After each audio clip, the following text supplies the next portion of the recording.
Right now, while you are watching this video, curious retail investors are staring at a silver chart showing a $5 pullback from yesterday's high. Some of them are nervous, some of them are already selling, and JP Morgan just bought 18 million ounces of physical silver today, at this price. While retail was selling, the largest physical silver holder in the world was buying. That contrast alone should stop you from doing anything with your position until you have heard everything in this video. But here's the number underneath that contrast that makes the JP Morgan move make complete sense, and it is a number that almost nobody in mainstream financial media has touched. Pause March 2026. First notice day for COMEX silver futures delivery. In a normal market, the percentage of contracts standing for physical delivery on day one runs in the low single digits, 2%, 3%, 4% at most. That is the historical baseline. That is what normal looks like. Exhales sharply. March 2026, first notice day. 43.1% of contracts stood for physical delivery, not rolling forward, not settling in cash. They want the metal, right now, today. That number tells you exactly why JP Morgan bought 18 million ounces at $85 while everyone else was questioning the pullback. And by the end of this video, it will tell you everything you need to know about where this market is structurally positioned right now. Silver is sitting at $85 per ounce today. Yesterday, it touched $90. The day before that, it was at $83. From $83 to $90 in one session, then back to $85, a $5 pullback after a $7 run. Retail investors looking at that chart right now are seeing a warning sign. The institutional players looking at that chart right now are seeing something completely different. And what JP Morgan did today while the retail narrative was building around that pullback is the second most important data point in this video. They bought 18 million ounces of physical silver at $85. While retail was questioning the move, the largest physical silver holder in the world was adding to their position at the exact price retail was nervous about. That sequence is worth understanding completely, not because JP Morgan's behavior should replace your own analysis, but because understanding why they are buying at this specific price, at this specific moment, tells you something precise about where the structural math points. To understand what JP Morgan buying 18 million ounces at $85 actually means, you need the full arc of where they have been. In 2010 and 2011, JP Morgan held one of the largest short positions in silver in modern market history. They were accused of suppressing the silver price through concentrated short selling in the futures market. They were investigated by federal regulators. In 2020, they paid approximately $920 million to resolve those investigations, one of the largest precious metals manipulation settlements in U.S. regulatory history. That settlement is public record. Then something shifted. Over the following years, quietly and consistently, JP Morgan rebuilt their silver position, not on the short side, on the long side. By 2025, JP Morgan had become the single largest holder of physical silver in the world. Current holdings, over 750 million ounces of physical silver, and today they added 18 million more. The institution that spent a decade suppressing the silver price and paid $920 million for doing it is now the world's largest physical silver holder and buying aggressively at $85. Think about what that transition requires you to believe about where they see this market going. Now put the 18 million ounce purchase in context. Total annual global silver mine production is approximately 820 million ounces. JP Morgan just purchased the equivalent of roughly 2% of global annual mine production in a single move during a pullback when retail is nervous. That is not a trade. That is a strategic accumulation built on a conviction about forward value that their models have already calculated. Now back to the delivery picture, because this is where the 43.1% figure connects to everything else.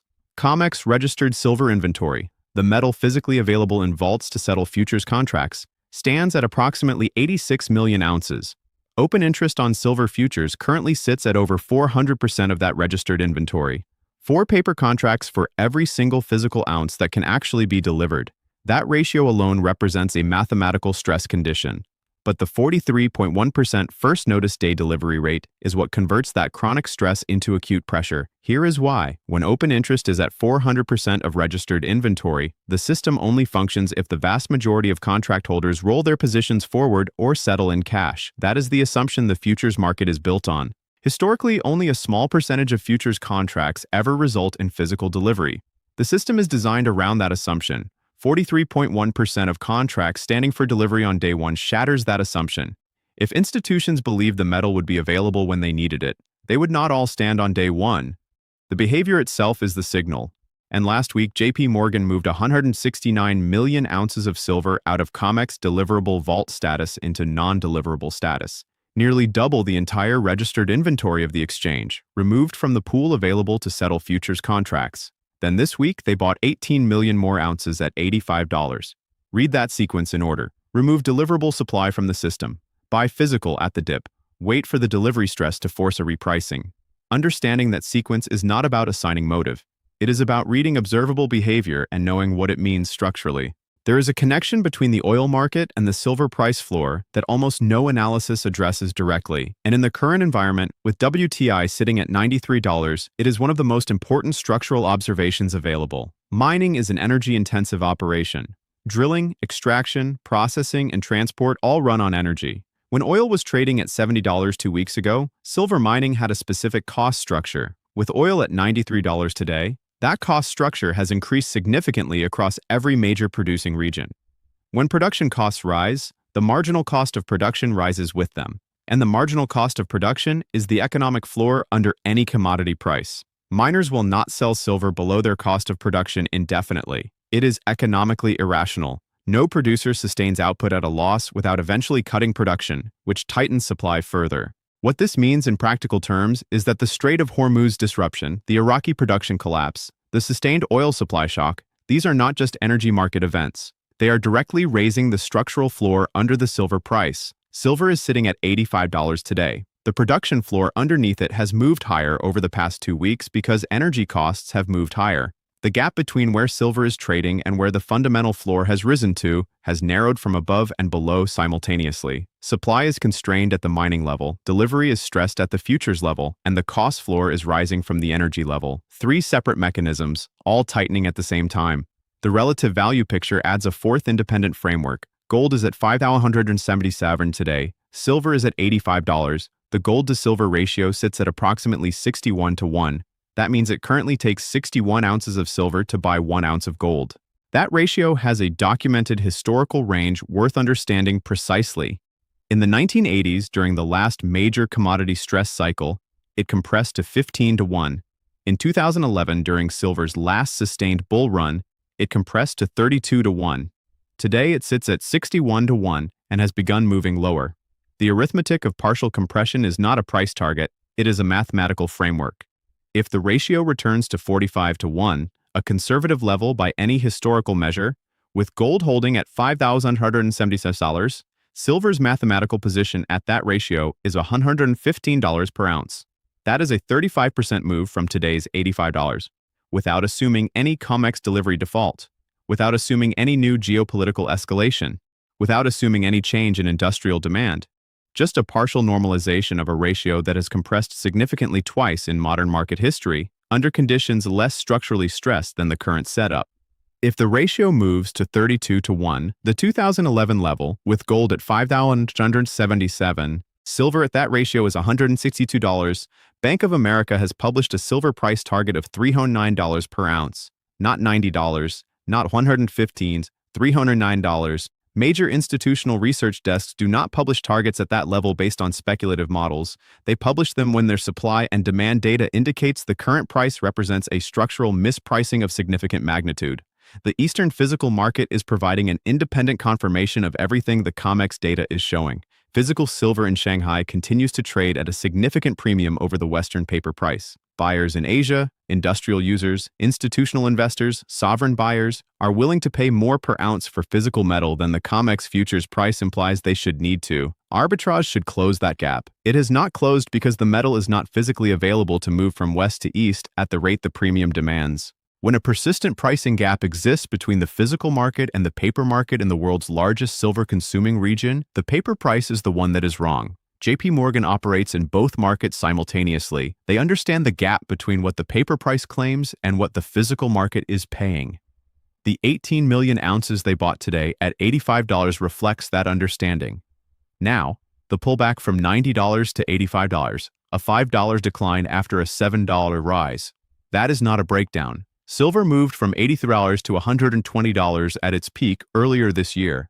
It pulled back to $83 during the initial Iran war shock. It decoupled from oil and touched $90 yesterday. It is now at $85 in a normal consolidation after an abnormal move. Markets do not move in straight lines. They move in waves. Up, consolidate, up again. The structural picture has not changed because the price pulled back $5. COMEX open interest is still at over 400% of registered inventory. The 43.1% first notice day delivery rate is still an extreme historical outlier. JP Morgan still holds over 750 million ounces of physical silver. The Shanghai premium is still open. The gold to silver ratio is still at historically wide levels. And JP Morgan just bought 18 million more ounces at exactly the price retail investors are nervous about. Here is the logic that matters. If JP Morgan believed silver was going to $80, they would not buy at $85. They would wait. If they believed it was heading to $70, they would not buy at all. Their behavior at this specific price level is the clearest available signal of where their forward models place the value. Behavior does not lie the way statements can. The bear case is real and it deserves the same precision as the bull case. Paper markets still dominate short-term price discovery. The $85 level needs to hold on a daily closing basis. If it fails, the next structural support is lower, and a test of the $83 recent low is the first level to watch. The Iran conflict generated a peace signal from Trump yesterday. If that signal develops into a genuine de-escalation, oil falls, the energy cost floor for mining moves lower, and the geopolitical premium across commodities unwinds simultaneously, silver would face selling pressure from multiple directions at once. The DXY remains a critical variable. Dollar strength in a risk-off environment puts direct downward pressure on silver's paper price independent of any physical market dynamic. If the dollar catches a safe haven bid as risk assets sell off, paper silver moves lower regardless of what the physical market is doing in Shanghai. Data prints this week can move the narrative quickly. Any print that changes the rate expectations picture hands paper sellers a narrative window. And the COMEX open interest at 400% of registered inventory, while structurally stressed, does not guarantee an imminent delivery failure. The system can manage stress through cash settlements and rolling contracts for longer than physical supply analysis suggests it should. The math is extreme. The timing of when that math forces a resolution is not predictable. The structural case is the strongest it has been. That does not mean the paper price cannot move against the physical thesis in the short term. Hold both simultaneously. Here is what to watch over the next 48 to 72 hours. Watch COMEX registered inventory daily. If it continues declining, delivery stress is intensifying in real time. If new metal begins arriving to replace what has been pulled, it signals physical inflows that could relieve the acute pressure. COMEX publishes these figures daily, and they are publicly available. Watch the first notice day delivery data as March contracts continue settling. If the delivery rate stays elevated near 43.1% across subsequent notice days, the structural stress is not a one-day anomaly. If it normalizes toward historical single-digit levels, the acute delivery pressure is easing. Watch the gold to silver ratio. Any compression below 58:1 from the current 61:1 is a directional signal. The move from 61 toward 45 does not happen gradually. Historically, ratio compression accelerates once it begins. Watch the DXY. The January 15, 2026 level on the dollar chart remains the critical technical reference. No closing body above that level has printed. If one prints, the next objective is 150 and paper metals prices move lower in that environment. Watch oil. The Iran war is not resolved. The Strait of Hormuz is still disrupted. Iraq's production has not recovered to pre-war levels.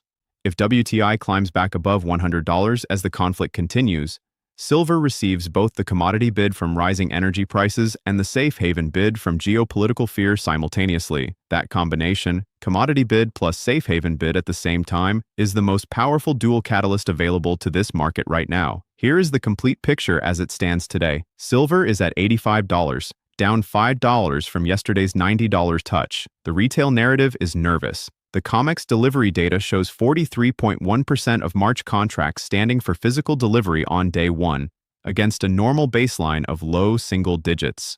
Open interest sits at over 400% of registered inventory, 4 paper claims for every physical ounce available.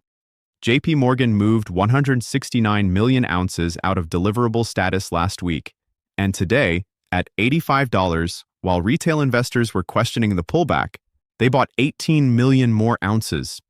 18 million ounces is roughly 2% of global annual silver mine production, purchased in a single move, during a pullback, by the institution that has the most sophisticated commodity research operation on the street, and currently holds more physical silver than any entity in the world.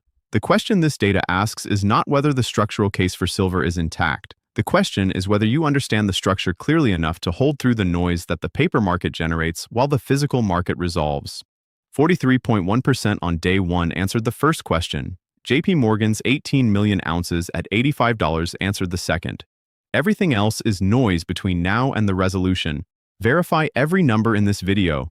COMEX delivery notices and registered inventory reports are public and updated daily. The Commitment of Traders report is released by the CFTC every week. The JP Morgan federal settlement is documented public record. Silver Institute supply and demand data is published annually. The data is public. The mechanics are understandable. The only requirement is the discipline to read them without letting short-term price action override the structural evidence. Invest with logic, not hype. Market Crux, signing off.